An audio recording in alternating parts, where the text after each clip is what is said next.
అన్నదాత కింద ఇస్తానని చెప్పాం. నేను ఇప్పుడు కూడా హామీ ఇస్తున్నాను. ఎన్డీఏ ప్రభుత్వం తప్పకుండా రైతులకు ఇస్తాం. కేంద్రం 6,000 ఇస్తుంది. మిగిలిన 14,000 రూపాయలు 3 ఇన్స్టాల్మెంట్లో మే నుంచే ప్రారంభించి మీకు పూర్తి చేసే బాధ్యత నాది. మత్స్యకారులకు 20,000 రూపాయలు ఇస్తాం. వేట నిషేధ సమయంలో వాళ్ళని ఆదుకోవడానికి ముందుకు పోతామని చెప్పి కూడా నేను మీకు తెలియజేస్తున్నా. నేను ఒకే ఒక విషయం మిమ్మల్ని కోరుతున్నాను. ఈరోజు మీరు రాష్ట్రంలో చూస్తున్నారు, మొన్నటి వరకు అసెంబ్లీ అంటే బూతులు. నేను ఆ రోజు ఒక మాట చెప్పి వచ్చాను. ఒకే మాట, నేను అసెంబ్లీలో ఉన్నప్పుడు ఎన్నో సంవత్సరాలుగా అసెంబ్లీలో ఉన్నాను, కానీ ఏ రోజు కూడా అసభ్యంగా మాట్లాడిన సందర్భాలు లేవు. రాజకీయ నాయకులు హోరాహోరీగా పోరాడతాం, ప్రజల కోసరం పోరాడతాం, ప్రజాహితం కోసరం పనిచేస్తాం. అలాంటి సందర్భంలో నన్ను అవమానం చేసినప్పుడు నేను ఒకటే మాట చెప్పాను, ఇది గౌరవ సభ కాదు, కౌరవ సభ. మళ్ళీ గౌరవ సభ చేసేదానికి క్షేత్రస్థాయిలో పనిచేసి గెలిచి అసెంబ్లీలో అడుగు పెడతా అన్నాను, పెట్టాను. మళ్ళీ చూశాను, ఎక్కడ చూసినా ఆడబిడ్డల పైన అసభ్యంగా పోస్టులు పెట్టడం సోషల్ మీడియాలో. నేను రాజకీయాలు సేవల కోసం చూశాను. ఇప్పుడు రాజకీయాలు దిగజారిపోయినాయి.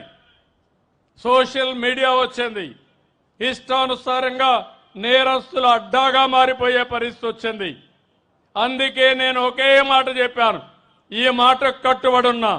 ఎవడైనా సరే సోషల్ మీడియాలో క్యారెక్టర్ అసాసినేషన్ చేస్తే అదే చివరి రోజుగా మీకుంటుందని హెచ్చరిస్తున్నా. గౌరవప్రదంగా బతకనియండి. సమాజంలో మీకు చేతనైతే విలువలు నేర్పించండి. మీకు చేతనైతే సమాజ హితం కోసం పనిచేయండి. ఆదాయం పెంచండి, ఆరోగ్యాన్ని పెంచడానికి పనిచేయండి. లేకపోతే చేత కాకపోతే ఇంట్లో పడుకోండి. పిల్లలకు నేరాలు నేర్పండి, రౌడీజం నేర్పించద్దండి. ఇది మంచి పద్ధతి కాదని కూడా హెచ్చరిస్తున్నా. నేను చాలా ఏళ్ళు చూసా. ఒకసారి నేనే మోసపోయా. ముఖ్యమంత్రిగా ఉన్నా నిద్రలేసి చూశాను. ఎవరైతే వివేకానంద రెడ్డి గుండెపోటుతో చనిపోయాడు, నేను అనుకున్న పాపం మన ప్రత్యర్థి, ఆయన గుండెపోటు చనిపోయాడు అని అనుకున్నాను. అనుకుంటే అది గుండెపోటు కాదు, గొడ్డలి వేటు. తర్వాత తెలుసుకోవడానికి చాలా సమయం పట్టింది నాకు. అంటే ఒక ముఖ్యమంత్రినే మోసం చేయగలుగుతున్నారంటే మీరొక లెక్క అని మిమ్మల్ని అడుగుతున్నా. హత్య చేసి ఆ మనుషులుండే ఈ రోజుల్లో, తిరిగి కేసులు పెట్టే ఈ రోజుల్లో వాళ్ళని సమర్థవంతంగా ఎదుర్కోవాలన్నా లేదా అని మిమ్మల్ని అడుగుతున్నా. ఏమంటారని మిమ్మల్ని అడుగుతున్నా. ఎదుర్కోవాలంటే గట్టిగా చప్పట్లు కూడా చెప్పండి, ఇది మంచి పద్ధతి కాదని. ఇది అడిగితే మా మీద ఇష్టానుసారంగా మాట్లాడతారు, క్యారెక్టర్ అసాసినేషన్ చేస్తారు.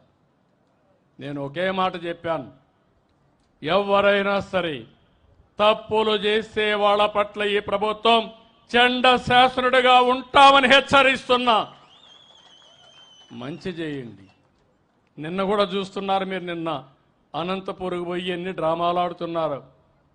నేను అడుగుతున్నా మిమ్మల్ని, నేను ఎప్పుడైనా స్వేచ్ఛగా తిరిగానా రాష్ట్రంలో? మాజీ ముఖ్యమంత్రిగా చూశారా 5 ఏళ్లు మీరు? 19, 24 ఎక్కడ తిరగలేకపోయాను. ఇప్పుడు ఎవరు ఎక్కడ తిరగాలన్నా ఇబ్బంది ఉందా అని మిమ్మల్ని అడుగుతున్నా. స్వేచ్ఛ ఉందా లేదా అని మిమ్మల్ని అడుగుతున్నా.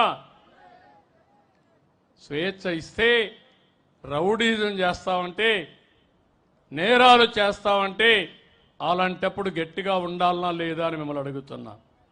ఇలాంటి ఉన్నప్పుడు మీరే చూశారు, ఈ ప్రభుత్వం అభివృద్ధి కోసం ఉంది తప్ప ఇంకొకటి కాదు. అదే సమయంలో ఎవరు తప్పు చేసినా వాళ్ళని శిక్షించే బాధ్యత ఈ ప్రభుత్వం పైన ఉంది. ఆ విషయం కూడా మీకు విజ్ఞప్తి చేస్తున్నా. ఇక్కడికి వచ్చినప్పుడు నేను మిమ్మల్ని కోరేది, ఇప్పటికే చాలా పనులు చేశాం, ఇంకా మిగిలిన పనులు చేస్తాం.